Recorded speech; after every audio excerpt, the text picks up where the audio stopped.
I guess this counts, huh? Well, it's been a while, but I've spent that time making this monstrosity and taking falls like this. But to give you the whole story, I'll have to take you back to the beginning. But I won't rob you of a good fall, so here you go.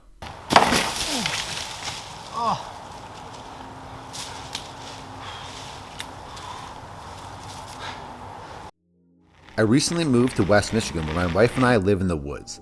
I'm in the process of building a mountain unicycle trail with some interesting features. We first built Hopscotch Pop, which is a broken skinny to a 4-foot drop. Woo! I wanted to continue the trail, so I did some work on the trail itself, and then came across this clearing at the top of a small hill. I wanted to put something here, and I realized I don't have any rollers or anything to pick up speed. The original goal was to build a platform into a perpendicular decline. I wanted to alley-oop onto it and call it alley-ope. You know, because the Midwest. An alley-oop applies when you're going up a ramp and then back down in roughly the opposite direction, like a quarter pipe. Inevitably, you're going to travel some distance to the right or left. If you're traveling right, you can turn 180 degrees to the right and then come back down. Or while traveling to the right, you can turn left and do that 180 degrees and come back down. This is called an alley-oop in vert-style action sports. That's essentially what we're going for here. So I got to work on the decline first. It's like sand down here.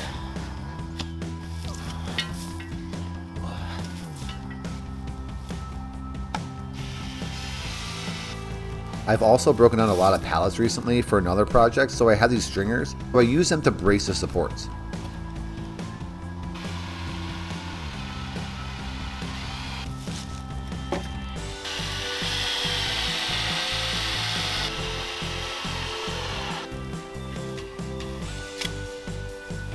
I thought it would be a good test to bury the post rather than pour concrete into the post holes, but the ground 6 inches down was just sand, so this wasn't a great call. That was a very bad idea. I was definitely going to need concrete. At least I can lift what I had out of the hole so I can dig the sand back out.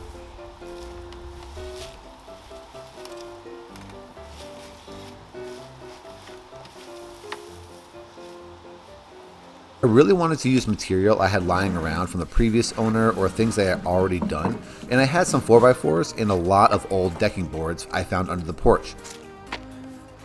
So to get the most out of those, I screwed one side into the 2x4 stringer, swung it around, screwed the other side, and then chopped off the excess with a chainsaw and then did it again.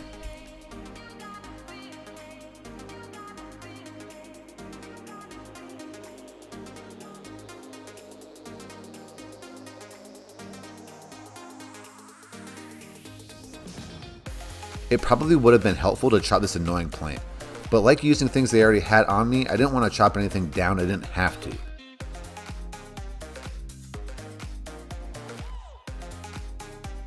Notice all the different clothes I had onto this point. I was trying to find any spare moment I had to chip away at getting this all together, but finding and designing the materials also took some time. But before I knew it, the leaves started to fall.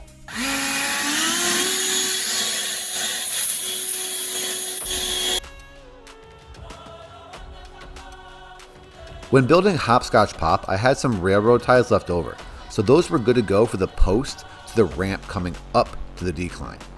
Even though they were rotted, I still think they had some good meat on them for support, but I guess we'll find out.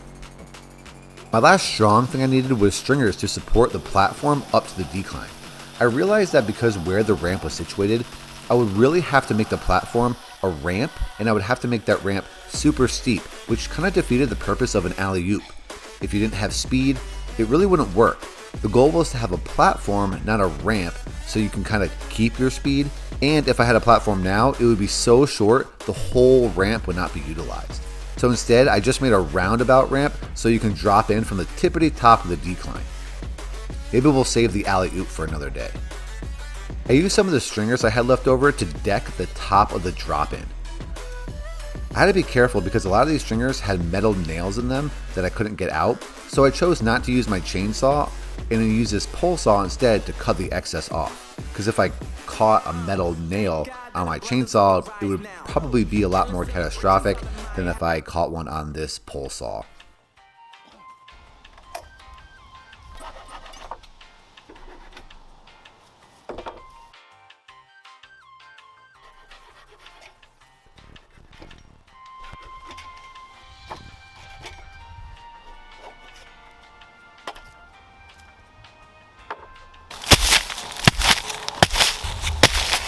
After decking everything and pouring concrete into the post holes, we had a relatively finished product.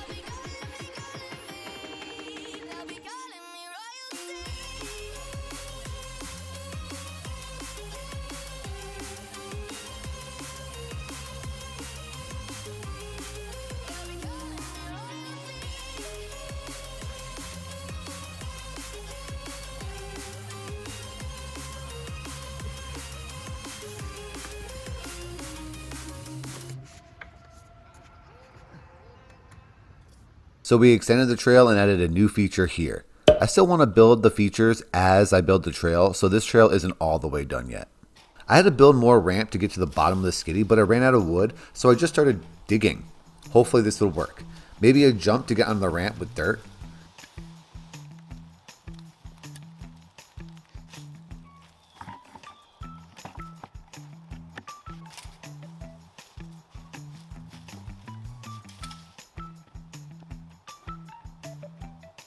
The dirt ended up being a questionable decision because it was super soft and super hard to pack on.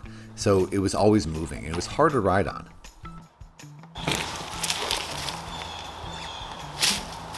Whew. There's no good place to start. I rerouted part of the trail so I would have a better setup for tests.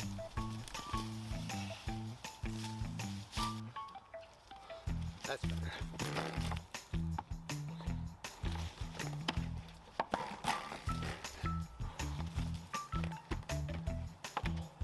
All right, I got up here.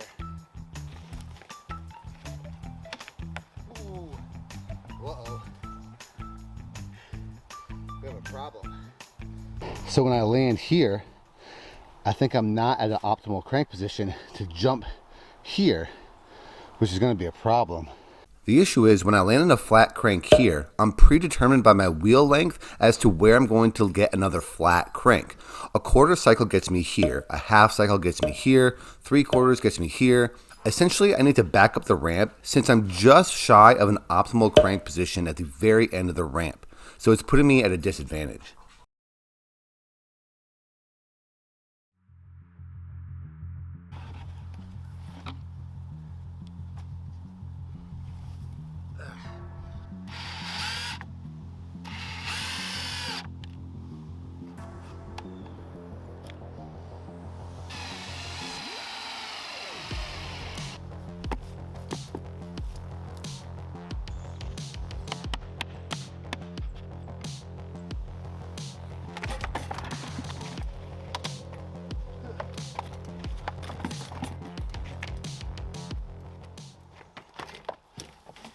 Huh. Okay. It's possible though.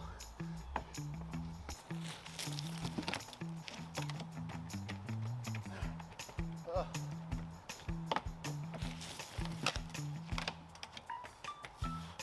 I guess this counts, huh?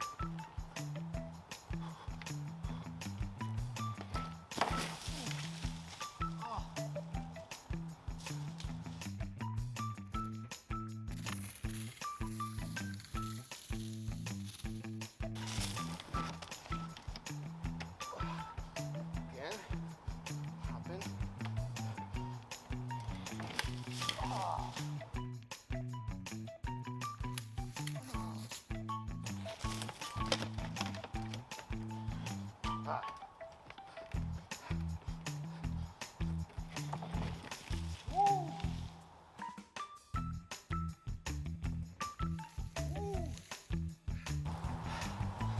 Huh.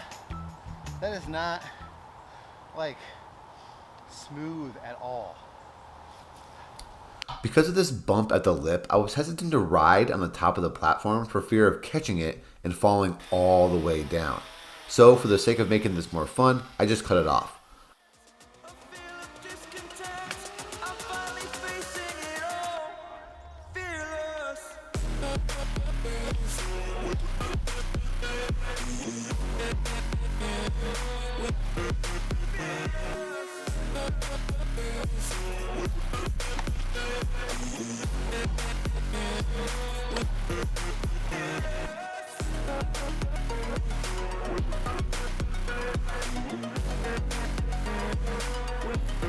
Oh, on the last one, I broke a stringer. That ain't good.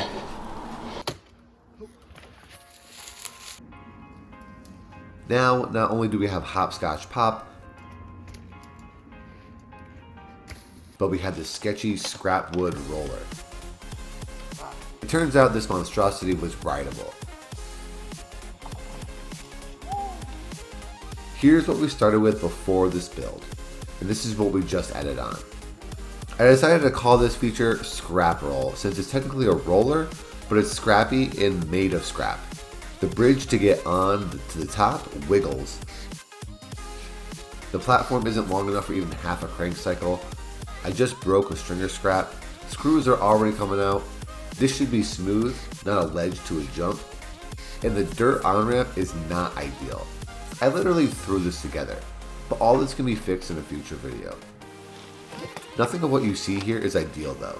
So far I wanted to use mainly things I had, have to clean up, and have to be creative. Maybe I can try to dig for some good dirt and build some more mellow features next time. I do want at least one more feature before the season ends, so if you found this interesting and you want more of these builds or to see how this trail turns out, consider subscribing, and let me know if you have a bright idea of what I can build next in the comments. I'll see you in the next one. Thanks and good luck.